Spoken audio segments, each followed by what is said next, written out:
जय गुरुजी। आज मैं आप सबको बताऊंगी गुरुजी के महासमाधि दिवस के बारे में। नई संगत को नहीं पता समाधि दिवस क्या है। आज हम इसी टॉपिक पर बात करने वाले हैं। जय गुरुजी। 31 मई 2007 ये डेट सभी को पता है। ये दिन गुरुजी का महासमाधि दिवस है। गुरुजी ने समाधि किस तरह से ली, उन्होंने चोला कैसे छोड़ा, कितना मुश्किल रहा होगा संगत के लिए। वो दिन बहुत मुश्किल टाइम था। इसके बारे में सोचने से ही हमारी आंखें भर जाती है। अगर कोई भी इस दुनिया में इंसानी रूप में आता है तो उसे एक दिन जाना ही पड़ता है। गुरुजी ने कहा कि मैं भी जा रहा हूँ, इंसानी चोले में हूँ तो तुम्हें भी जाना है। ये सारा खेल गुरुजी का रचाया हुआ था। सब कुछ पहले से ही डिसाइडेड था कि कैसे जाना है। गुरुजी ने अपनी संगत से काफी टाइम पहले ही कहना शुरू कर दिया था कि बृहस्पति दिन की पूर्णमासी में चला जाऊंगा। सभी संगत गुरुजी की इस बात को मजाक समझती थी कि गुरुजी मजाक कर रहे होंगे, क्योंकि गुरुजी एकदम हेल्दी थे। गुरुजी को खांसी थी। उस टाइम संगत उन्हें कहती थी, गुरुजी डॉक्टर को दिखाओ। लेकिन गुरुजी कहते थे, तुम्हारी डॉक्टर भी फेल हो जाएगी।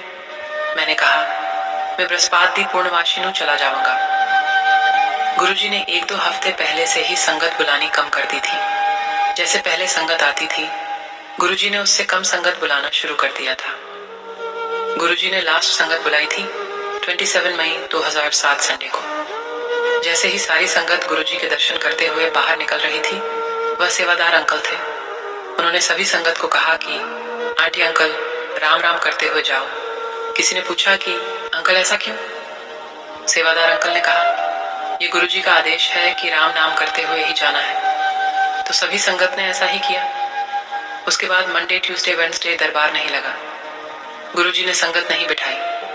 और फिर 30 मई 2007 वेडनेसडे को संगत के पास कॉल आता है, जो मेन संगत थी, कि गुरुजी समाधि ले रहे हैं, दर्शन करने आ जाओ। बहुत सी संगत को तो ये भी नहीं पता था कि समाधि क्या है। संगत को लग रहा था कि गुरुजी कुछ दिन संगत नहीं बिठाएंगे। संगत को लग रहा था कि गुरुजी कुछ दिन ध्यान में चले जाएंगे। लेकिन गुरुजी को यह बात बहुत पहले से ही पता थी कि मुझे कब और कैसे जाना है। जब संगत समाधि के दिन पहुंची तो उन्होंने देखा कि सब संगत ने व्हाइट कपड़े पहने हैं। सब रो रहे थे और वहां सतनाम श्री वाहेगुरु भजन चल रहा था। फिर बेसमेंट से एक एम्बुलेंस आई। उसके अंदर एक बॉक्स था शीशे वाला, जिसमें गुरुजी लेटे हुए थे। उनकी आईज क्लोज थी और फेस पर स्माइल थी। सब हैरान थे कि गुरुजी को अचानक से क्या हो गया। वो तो बिल्कुल ठीक थे। सब गुरुजी की आखिरी फोटो भी ले रहे थे। वो टाइम बहुत मुश्किल था संगत के लिए। सब सोच में पड़ गए थे अब क्या होगा। एक दिन तक सब वही रुके रही, क्योंकि दुगरी गांव से गुरुजी के रिलेटिव्स भी आने वाले थे। गुरुजी के बापूजी भी आए थे। गुरुजी के बापूजी आए। उन्होंने गुरुजी के पैर छुए और बड़े मंदिर में शिवलिंग के सामने गुरुजी को अग्नि दी। जैसे ही गुरुजी को अग्नि दी गई, पूरे मंदिर में गुरुजी की महक आने लगी। संगत जी, ऐसा नहीं है 31 मई बुरी तारीख है। आप ये सोचो, गुरुजी गए हैं तभी तो गुरुजी पूरी दुनिया में आशीर्वाद देने के लिए फैले हैं। सिर्फ इंडिया में ही नहीं, बाहर की कंट्री में भी। संगत बताती है कि किसको पता ही नहीं चला कि गुरुजी अंदर से कब गायब हो गई। गुरुजी को हॉस्पिटल भी ले जाया था।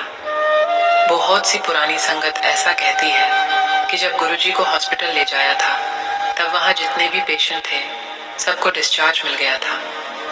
ऐसा नहीं है कि गुरुजी चले गए हैं, वो हर पल हमारे साथ ही है। हमें उनको हर रोज शुक्राना करना चाहिए। जय मेरे प्यारे गुरुजी, हमेशा साथ रहना। जय गुरुजी, शुक्राना गुरुजी। अब मेरे साथ साथ बोलिए, ओम नमः शिवाय शिवजी सदा सहाय। ओम नमः शिवाय गुरुजी सदा सहाय। गुरुजी आपका शुक्राना।